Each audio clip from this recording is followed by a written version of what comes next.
Jowadu, ere kaka ODM mapango yombo yiero mar 2027 after what happened in 2022.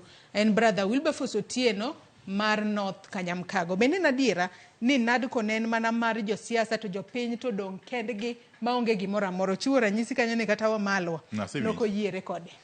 Ok en adiera kata makende. King'iyo ajenda mane nie mesa kinde twak mar NADCO to ibro yie koda ni gin weche mag jopiny. Asi wuoyo mang'eny wach mar pek mar ngima. To kata wach mar IBC ni en gir jopiny. To nikech IBC ema chung' ni yiero.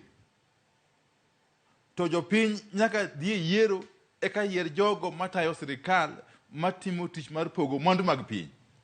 Kod tayo piny generally. Koro en gir jopiny. IBC dak bed gir josiasa. En gir jopiny. Wach ma political parties en gir jopiny. Nikech political parties membership mag gin jopiny. Okay? Ka gin managed maber e yo mowinjore to koro jopiny bende dhi kare. Koro onge gimoro kanyo mar josiasa to moro mar jopiny.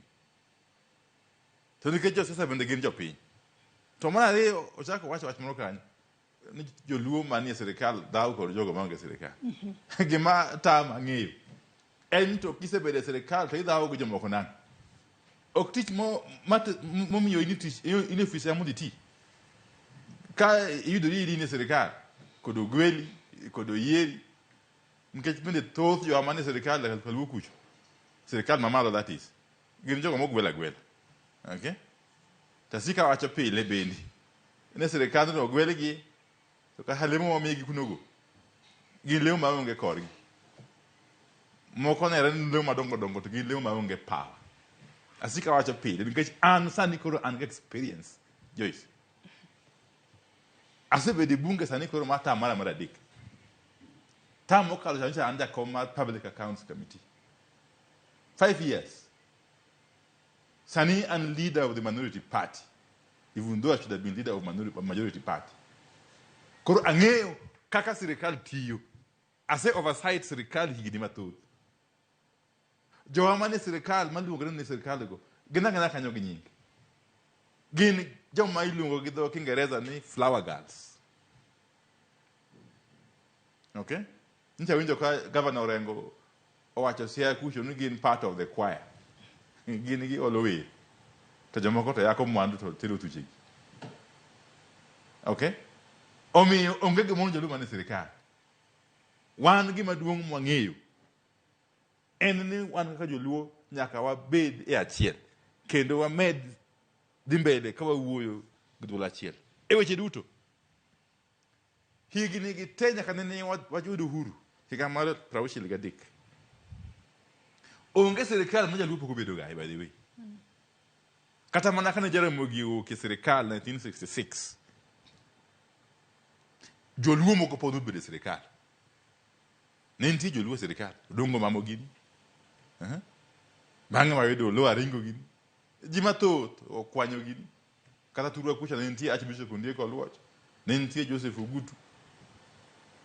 At every moment, every time history mar piny mani jaluo osebedo sirikal, kaka minister, kaka permanent secretary, to bedo ge sirikal no pod ok okonyowa. I'm telling you. Kaka oganda. Sirikal nyalo dhi ng'at achiel ai kon koro dinino koro dhi konyo oganda. Never. Lokruok maseno turwa kucho mar dongruok osemna timore kinde ma wasebedo sirikal wate. Through jatendwa Raila Amolo Odinga. And previously through jatendwa Ramogi Odinga. Mano nitie evidence. Jogo mosomo science nyalo siemo ni evidence.